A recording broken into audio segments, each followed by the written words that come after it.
ask you a question around, that was before I heard all that. It was, can we actually trust these measures? And if not, what are better alternatives? So the answer is, and this I'm going to tackle the answer to that question from the standpoint of somebody who does measurement for a living. Can we trust these measures? The answer is yes. You can trust them the way you trust any measure, which is you can trust it to represent what it represents and nothing more. Okay. Can I trust injuries as a measure of injuries? Yes. Can I trust it as a measure of safety? Absolutely not. Safety is a much bigger concept. So if you tell me, did my business have 7 injuries? Absolutely it did. I can trust that. Can I say, is my business safer therefore because of that? No, I need a much more complex, and I have an intellectual responsibility to come up with a better answer to that question. And these pioneers, they wouldn't have been trying to answer that broader safety question, were they? They were looking at the injury question, do you think? No, they were absolutely looking at the broader safety question. What they were looking at was how, okay, let's remember the context of where they were living. They had people getting killed or maimed constantly. So they were looking at the broader safety question, and they believed that a better understanding of rate and severity cumulatively of injuries would help them to have a better understanding of the broader safety thing. And arguably what they learned from all that was that engineering controls are more effective than chasing and flogging people. And so good on them. They did well. They got the overall numbers down, but they did so by approaching the problem, not looking at the numbers to tell them a better or worse story. They looked at it, trying to get the numbers to tell them a more complete story. I want to answer a question that you put on the page. Yep. One of the questions that you sent me ahead of time was, if underreporting and misclassification are structurally predictable, do claims of improved safety based on declining injury rates have any legitimacy? I want to tackle that question as follows. Yep. The obvious answer to that question is no, but that is a lazy answer to the question. No, a TRIF rate going down doesn't mean you have better safety, or a TRIF rate going up doesn't mean you have worse safety, but I want to actually get you to think about the problem. And so in my upcoming research, I worked with a group. I applied a different approach to how we might assess injuries. And I ended up with 2 groups, and they were from the same organization, 2 groups in the same room, and we were talking to each other. And what it turned out is that both of them had what we would have considered a relatively similar safety performance. One of them had a higher volume of lower severity events. One of them had a lower volume, but of higher severity events. Which of those is better? Is that a question to me, or is that a question to the audience? Sure. Actually, what I'd love is for all of us to wrestle with that question. Which of those, would you rather have more low severity events or fewer high severity events? The answer is better or worse doesn't define those 2 problems. Neither of those is better. What we're looking at is 2 different problems. I've got one group that has a high volume of low severity events. To tackle that would require a different set of solutions than a lower volume of higher severity events. Better or worse doesn't define safety performance when you look at it that way. I think one of the biggest problems with the injury rate is that it has allowed us to cheapen safety to the idea of it's either better or worse, because that's the way a standalone injury rate works. There are only 2 potential directions. There's up, which we define as better, and down, which we define as worse.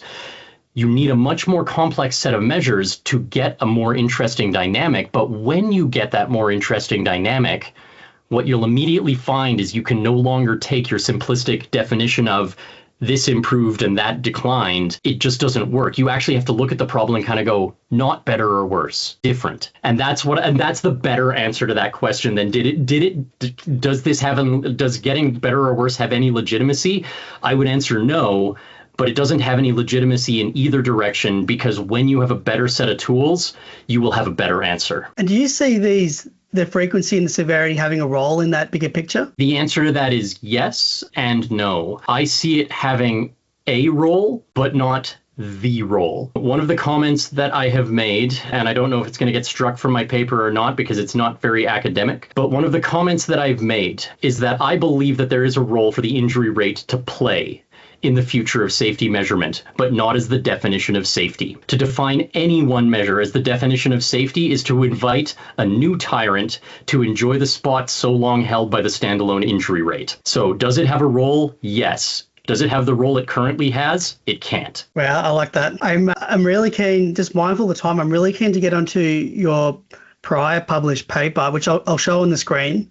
Oh, lovely. You found the internal recordable definitions were different to the insurer-accepted claims. Yes. It was called finding. So 19% of insurer-accepted injuries were defined as recordable by the business. 40% of the what we would consider unreported ones were classified as first aids, and 40% were classified. An additional 40% were classified as non-work related. Relevant finding. Okay, so based on your study, just 19% of the insurer-accepted injuries were classified as recordable. And then what was the 40% one? 40% about 40% were classified as first aid, and another 40% were classified as non-work related. Okay, and then they accepted a lot more of the non-work related, didn't they? Absolutely. Okay, let's try again. My question is, do you want to focus on the change in FAI definitions and our focus on fatalities? What I was trying to, I think when I wrote that, I was struck by your comment in the paper that the recordables are more defined by the classification of them rather than the actual injury. Like that makes so much sense when you read it. Like we say an MTI has to have 4 stitches, then of course you're going to be finding MTIs with 4 stitches and more. Like it's like this product of the definition rather than a reflection of the actual severity of the injury and the impact. So this I know is you my don't question. think it will, but it will. My question 9 is, based on your study, the 19%. The question I want to get to, which severity anchors are the least gameable? So do you want me to go straight to that one? Unless you want to, because my answer to the how to shifting definitions is, it's interesting but marginally interesting. The least gameable question has a much more interesting answer. How about I really want to ask you these 3 questions.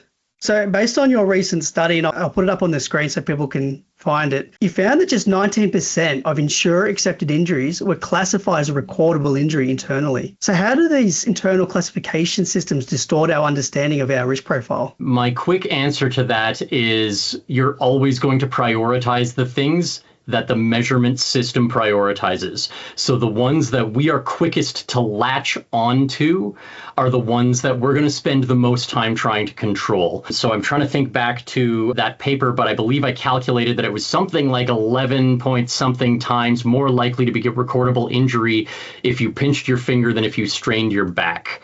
What that means is you're going to spend more time focusing on pinched fingers than strained backs because that's what your measurement system drives you to. Now, I also want to give a little bit of credit to the people who work in these spaces.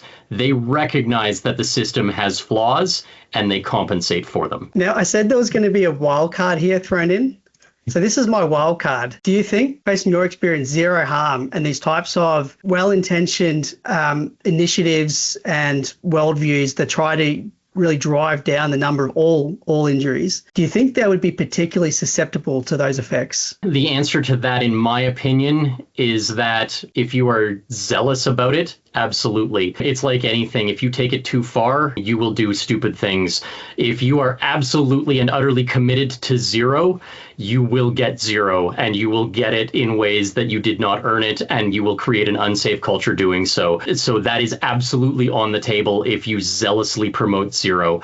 I think you would be much more effective if you said, we want to work towards the elimination of every possible injury that we can. If we could have controlled it, we're going to try to, but we're not going to be so zealous about it that we're going to do silly things. Now, last 2 questions, and then I'll put it to you to see if there's anything else you want to cover. If the internal, our injury risk rankings or classifications don't align very well with the insurance claim severities, are these processes more post hoc tools used to justify what we're already going to classify? My practical experience around this is yes, absolutely it is. We absolutely are. I don't want to throw risk matrices under the bus or anything. Like all of those have there are tools for their own purpose. With the way I will change it is if what we're seeing is that insured claim severity and the definition that we've got have constant misalignments and we haven't been motivated to fix them, chances are pretty good we have a strong motivation not to fix them. And because of that, I would argue that our classifications are not motivated by accuracy. They must have some other motivation. Okay. All right. So last question. Which severity anchors, like days lost, claim costs, or treatment intensity, are the least gameable, do you think? All right, I'm going to be honest. I laughed out loud when I read this question. I told you at the beginning of this that I am a measurement professional. I spent my entire career building KPIs. I have not met a KPI or released one that I could not personally game. They are all gameable. Every measure is gameable.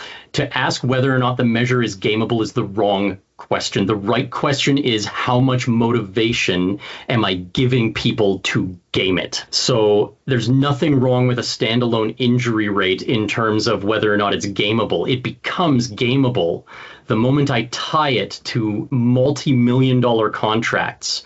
If I now have to choose between messing with my categorization or threatening the jobs of 30 guys, I'm going to play with the classification. And do you think particular measures, as we use them, have been gamed more than others, though? I would believe the nature of the injury rate, the fact that it's missing a core piece of information, namely severity, which we all kind of know, the alternate measures of severity that are functionally the same measure on smaller data sets. The standalone recordable injury rate has an obvious gaming effect with underreporting of lower severity events, but you can take two views on that. One of them is the modern view, which is we should punish everybody who does that. Or you could take the view that they had in 1916, which is we should acknowledge that that's a part of this measurement system, and we should design one that doesn't motivate people so strongly to do it. Do you think we were successful? At the moment, absolutely not. At the moment, a standalone injury rate still governs a huge portion of what a lot of businesses do. We actually need to take a better approach, but that's the subject of my next paper.